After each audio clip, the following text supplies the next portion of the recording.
በኢትዮጵያ ታሪክ በአንድ 56 ቦታ የተደገሰ ትልቁ ሰርግ እጅግ በጣም በውድ መኪኖች የታጀበ ባለሀብቶች በሙላት ተጠርተው ያልቀሩበት ፕሮግራም። ነገር ግን ወገኖቻችን ከሌሉ ከነሱ ጋር መብላት ካልቻለን ሰርጋችን ሰርግ አይደለም ያሉ ሁለት የከተማችን ባለሀብቶች የደገሱት ድግስ የመኪና አስመጪው አቶ በላይ ደበበና እንዲሁም ወይዘሮ ትልቅ ሰው ገዳሙ ልጆቻቸውን በሙሸሩበት ዕለት የተናገሩት አንድ ነገር ነበር። እባካችሁ መቄዶንያ እንርዳ፣ ሰርጋችንም ከወገኖቻችን ውጪ የትም አይሆንምና እዛው እንገናኛሉ። በቃላቸው መሰረት በ56ቱም ቅርንጫፍ መቄዶንያ ላይ ያሉ አረጋውያን አበሉ፣ ድግሳቸውንም እዛው አደረጉ። ከ9000 በላይ ሰዎችን መመገብ ችሏል። ለ200 እናቶች እንዲቆርቡም ልብስም አልብሰዋል። ሰርፕራይዙ ግን እሱ አይደለም። ደጋሾቹም እንዲህ ሲሉ ተናገሩ። ብዙ ድግሶች በልተናል፣ ብዙ ሰርጎች፣ ብዙ ፕሮግራሞች ይደናል። ነገር ግን ከመቄዶንያ የሚበልጥብን የለምና እዚህ በማድረጋችን ይቅርታ እንጠይቃለን። ይህ ወገናችን ከኛ ውጪ ማንም የለውም፣ እንደማትቀየሙንም እናስባለን አሉ። ሙሽሮቹም እናትና አባቶቻቸውን አስቸግረው የሰርጋችን ወጪ ለመቄዶንያ ይሰጥልን አሉ። 10 ሚሊዮን ብር ማበርከት ቻሉ። የአቶ በላይ ደበበ የመድኃኔዓለም ማህበርተኞች ጓደኞቻቸው ደግሞ በዛው ልክ 10 ሚሊዮን ብር አዋጥተው ለመቄዶንያ ለገሱ። ሶስተኛው ሰርፕራይዝ ለመቄዶንያ ሲኖትራክ መኪና እንካችሁ ተባሉ። የደጋሽ ቤተሰብ ቀናነት በሙሾች ልብ ላይ ማንጸባረቀ። አቡነ መቃሪዎስም ቀለበታቸውን ባርከው ጋብቻቸውን አስፈጸሙ።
እኛም ደስ ብሎናል። እንኳን ደስ ያለሽ ሙሽሪት፣ እንኳን ደስ ያለ ሙሽራው፣ እንኳን ደስ ያላችሁ። እንግዲህ በኢትዮጵያ በታሪክ ለመጀመሪያ ጊዜ 56 ቦታ ላይ ዳስ የተጣለበት እጅግ ታላቅና ድንቅ ሰርግ ሆኗል ማለት ነው። ከ40 ሚሊዮን ብር በላይ ወጪ የተደረገለት የባለጸጎች ሰርግ ነበር የተከናወነው ማለት ነው። የሁለቱ ኢትዮጵያ ውስጥ የታወቁ ባለጸጎች ልጆቻቸውን ድረዋል ማለት ነው፣ እንዲህ ባማረ ሁኔታ። ነገር ግን ሰርጉ እጅግ በጣም ድንቅና ባለሀብቶቹን ያስመሰገነ ሆኖ አልፏል ማለት ነው።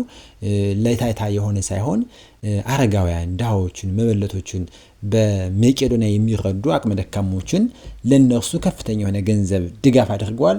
ሰርጉ መርሃ ግብሩም የተከናወነው ከዛው ከመቄዶንያ ግቢ በመሆን እኒያን አረጋውያን አቅመ ደካሞችን በምግብ የማብላትና የመርሃ ግብሩን እንዲካፈሉ የተደረገበት ብዙዎችን ያስደሰተ ድንቅ የጋብቻ ስነ ስርዓት ነበር ማለት ነው። ብዙ ጊዜ የአርቲስቶች የተለያዩ ታዋቂዎች የእርስ በርስ ፉክክር እንጂ እንዲዝቅ ብሎ አረጋውያንን የሚያስብ አልነበረም ማለት ነው። እኒህ ባለጸጎች ግን ከተጠበቀው በላይ ትልልቅ ወጪ ወጥቶበት መቄዶንያን 56ቱ ቅርንጫፎች ላይ ሁሉ ዳስ ተጥሎ እንዲህ ባማረ ሁኔታ በመቄዶንያን ገንዘብና ድጋፍ እየተደረገ የመቄዶንያን ውስጥ የሚገኙ አረጋውያን ሲበሉ ሲጠጡ ነበር ያሳለፉት ማለት ነው። እጅግ ድንቅ የሆነ ክብረ በዓል ነበር። እስኪ እንመልከተው።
አምላክ በጥበቡ ፍቅር ያላሳት ወንድና ሴጣን እንድፈጠራት ዋናው ኑሯችን ጋብቻ ሰጣት አንዴ ከተጋቡ አንዴ ስጋ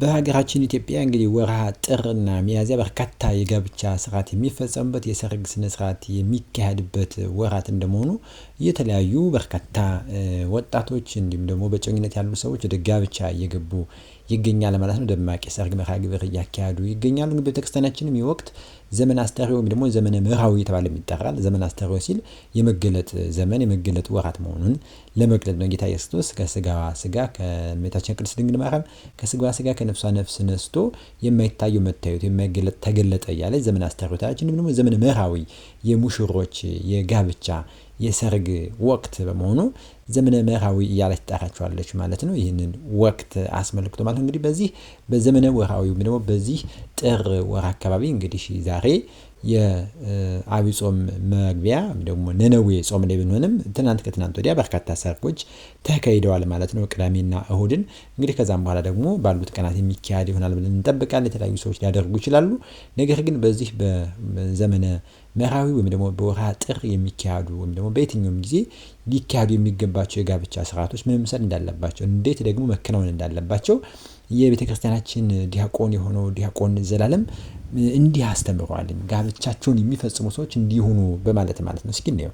በሰርጎቻችን ላይ የምንሳሳትበትን በለው ወይም መታረም የሚገባው ነገር ይሄ እንደ ስርዓታችን ከሆነ ሊቃውንተ ቤተክርስቲያን ሲያስተምሩ ስለ ስርዓተ ሰርግ በቅዱስ ቁርባንና እንደዚህ ሰው ሰብስበን ልንደግሰው በምንፈልገው የድግስ እንበለው ወይም ደግሞ ደስታችንን ተካፋይ እንዲሆኑ የምናደርገው ግብዣ የ40 ቀን ልዩነት እንዲኖረው ያስፈልጋል። ራሱ እንደው ታዩና ቀናትን ወይ ሳምንትን ማሳለፍ 40 ቀናት ልዩነት እንዲኖር ይደረጋል። ይሄ በቀደመው የሀገራችን ክፍል ላይ እስካሁን ድረስ ምናልባት የተወሰኑ ቦታዎች ላይ ራሱ ተግባራዊ ይደረጋል አለ። እስካሁን ድረስ እየተበላሸ መጣ።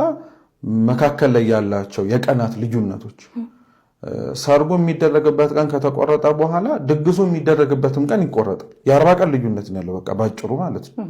ግን ብዙ ሰው ያንን ከማወቅም ይሁን ካለማወቅ ያው አድማጭ ተመልካች ራሱን ባለቤት የሆነ ሰው ራሱን መመርመር ስላለበት ማለት ነው እና ቀናቶቹ የ40 ቀን ልዩነት ነው እንዲኖራቸው የሚያስፈልገው። ከዛ በኋላ ያኛው የ40ው ቀን የመሰብሰቢያው ዕለት ላይ ወገንም ዘመድም ቤተሰብም ለሰርጉ ተካፋይ መሆን አለበት ተብሎ የሚጠራው ሰው በሙሉ ይጠራና ድግሱ፣ ሰርጉ፣ ደስታው ይደረጋል። አንደኛ የሚደረገው ለተጋቢዎቹ በቅዱስ ቁርባን ባለው ዕለት ላይ ከሚመጣባቸው እንግልት ድካም ለመቆጠብ ነበር። የሆኑ ጊዜያት ላይ ታስታውሺ ከሆነ የተጋቡበት ዕለት ላይ በዛኑ ዕለት ላይ ሰዎች ተደግሰው ተሰብስበው ምን ተደረገው ይበላ ይጠጣ ነበር፣ ደስታቸውን ይካፈሉ ነበር። ከዛ ምን ተደረገ? ይሄ ልክ አይደለም፣ ድካሙስ ምኑስ ሰርገኞቹ እንዲሆኑ በማይፈቀድበት ዕለት ላይ ስለ ክብረ ቅዱስ ቁርባን ይሄ መደረግ የለበትም ሲባል እንዳልሻች ወይ የቀን ወይ የሳምንት ልዩነት ጥሩ ፕሮግሬስ ነው። አንጠላ በጣም ጥሩ መሻሻል ነው። ከተሻሻለን አይቀር ደግሞ ወደ ቀደሙ እንመለስ። ወደ ስርዓቱ ወደ 40 ቀኑ ለመመለስ እንሞክር። በጋራ በመሆን በዛሬ በሙሽሮቹ ስም የተዘጋጀውን ስጦታ ለምንወደው ለምናከብረው ወንድማችን በክብር እንዲያስረክቡልን እንጠይቃለን። የሰርጋቸው ወጪ ለተጠና